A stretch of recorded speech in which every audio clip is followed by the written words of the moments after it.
Welcome to SharkFarmer TV. I'm your host, Rob Sharkey, and no, I'm not at my farm.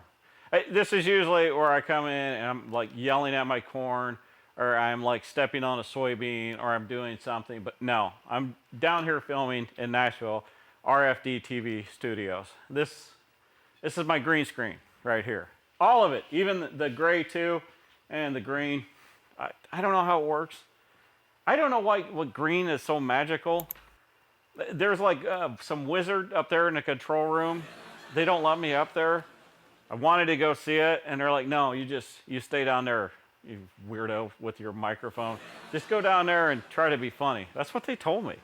It's like, it's my show. But no, they're like, no, you have to stay out of our magical room. Tonight we're doing some different stuff. We're going to go to an auction, and we're going to do more man on the streets. We're trying to make it more of a community feel. So I hope you really enjoy the show. Okay, and today we're talking with? Ryan. Okay, Ryan, I feel like you're not patriotic. No? What makes you say that? I feel like I should salute you. Well, get to it. That's a great shirt. Well, thank you. Yeah. Now, where are you from? Denver, Colorado. Okay, so a pretty urban part of the country. Sometimes. Okay. So I'm not. I'm from the country. So what's your opinion of like rural America and like farmers? Well, I went to Kansas State, so I got a pretty high opinion of rural American farmers. It's where all food comes from. If they weren't here, we would all starve. Yeah. Yeah. Is that the Wildcat one? Yes, sir. Okay. Definitely not the Jayhawk one. You guys are kind of sensitive about that, aren't you? Yeah. Okay. All right. So, do you think farmers are good for the environment? Straight. Yeah. So, and what are you basing that off of? Well, I mean, if the food, if the soil doesn't get tilled and the food doesn't keep rotating and all the, the crops don't get eaten up and the animals don't get killed and then all the cycle of ecology doesn't keep turning, then, yeah. We have the Dust Bowl, right? Isn't that sort of how things happened back in the day? Yes. Yeah, exactly. A little bit, not to the T. I'm not an expert on it, but that's kind of my understanding of it. Kind of curious, where'd you learn about that? Believe it or not, in public school. Oh, unfortunately. Ding. It's I just took classes in school and took like geology, things like that. And okay. See, a little bit of an idea. Like as farmers, I mean, yes, we know that. We know what we're doing. We knew like what caused the Dust Bowl. We tried to fix that with the practices we're doing now. You learned it there. What can we do? What do you think we could do to get that message out to more people? I don't know, man. It's tough. People got to go want to find the information today. Everyone's being blasted by so many different media communications methods. It's tough. It is. Just keep telling people about it. I think just don't.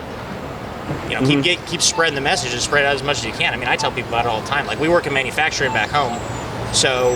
And we do a lot of labels for food products, etc., things like that. So it's important that the farmers and the people who process the food and all that stuff keeps going, because if that gets shut down, nobody makes money, nobody eats. Do you ever mess with those? Like the celery has 1,000 calories.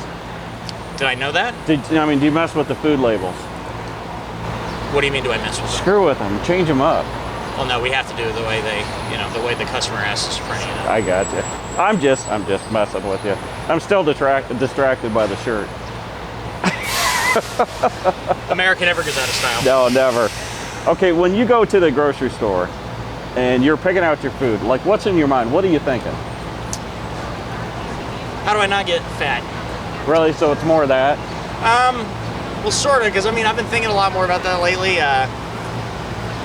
I don't know. I had a bit of a health scare a couple years back, so I really think about what am I going to pick out that's not going to give me diabetes or, maybe weigh so much it's going to be a health problem down the road, especially with all this crap going on in the world, you know what I mean? Yeah. With the coronavirus and all that stuff. But, that's kind of what I think about is, how am I going to make myself, I'm only 28, so I got to last a minimum 40 more years, right? So it's like... Well, hopefully more than that. I would hope, but, fingers crossed. You never know what's going on in the world, right? So, do you look for like any specific labels? Does any of that matter to you? Label-wise, stuff I'm familiar with. Yeah. I'm a little bit more selective with my buying, seeing as how corporate America wants to preach to us about what we should believe in and how we should vote according to them. I don't I'll buy a product based on that sometimes.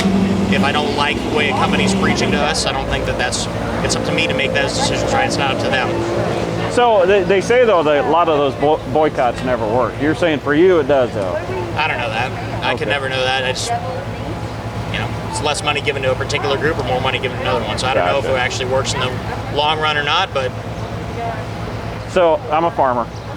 What do you think I can do to better talk to my urban friends about what I do? Man, that's tough. Those people are thick. Sometimes. I don't know. They have to want to learn about it, I think. Yeah. I'm in sales, and you can't make somebody just buy something if they don't need it, right? Mm-hmm. That information is something that you particularly want to, sell to them. Yeah. So it's hard to make them want to buy it. I mean, well, everybody wants to eat healthy, right? That's kind of the big thing nowadays. Yeah. I mean, let's see, what kind of farming do you do? Just row crops, so corn and soybeans. Corn, soybeans, things like that. Okay. But there's so the big thing is like Roundup, right? I know that's like one of the safer herbicides that we use, but it's taken such a bad rap, and I don't want to lose it as one of my tools. But I mean, how do I explain that to someone that has no idea about what I do? Well, could you explain it to me? Because I don't really understand how all those things work together and that type of, in the grand scheme of things. Like I get, you got to kill the bugs, otherwise they eat the crops, and then, food doesn't go out the door, etc. But I don't really understand the science of all the, herbicides and how all those things work and how you would do that if the organic farming. I don't understand what, one way versus the other. One uses poison, one doesn't, but I don't understand how you, do it without the poison. You got to be able to do that to be able to, produce the amount of food that you got, particularly corn and soybeans, right? Because those got to go out to feed the folks and all the animals and all the stuff that we're going to eat later on anyway, right? Okay. I think sometimes as us as farmers, though, that we're like when you're talking there, I'm like, no, it's not poison, but I think if I jump in and say that, then I almost lose. Yeah. It becomes more a conversation about that than what we're actually talking about. Sure. And I guess I mean sort of poisons like the colloquial, to get rid of the bugs, essentially, right? It kills the bugs, but it's not going to necessarily kill you and me, maybe. Yeah. I don't know that for sure. Man, that's tough. I don't know. Like I said, people have to want to learn about that, and you can preach the message from the rooftops, but you got to find a way to have the people come and want to listen to it. I'm thinking I need a better shirt. Perhaps. You've been a lot of fun. Thank you so much for talking to us. Yeah. Thank you. You bet. Coming up. Thanks for spending some time with us here on SharkFarmer TV. For more stories about people in agriculture, catch my shows on Rural Radio Channel 147 Sirius XM. There's more in-depth discussions on my podcast, and of course, you can check out previous episodes of this show on my YouTube channel. Find out more at sharkfarmer.com.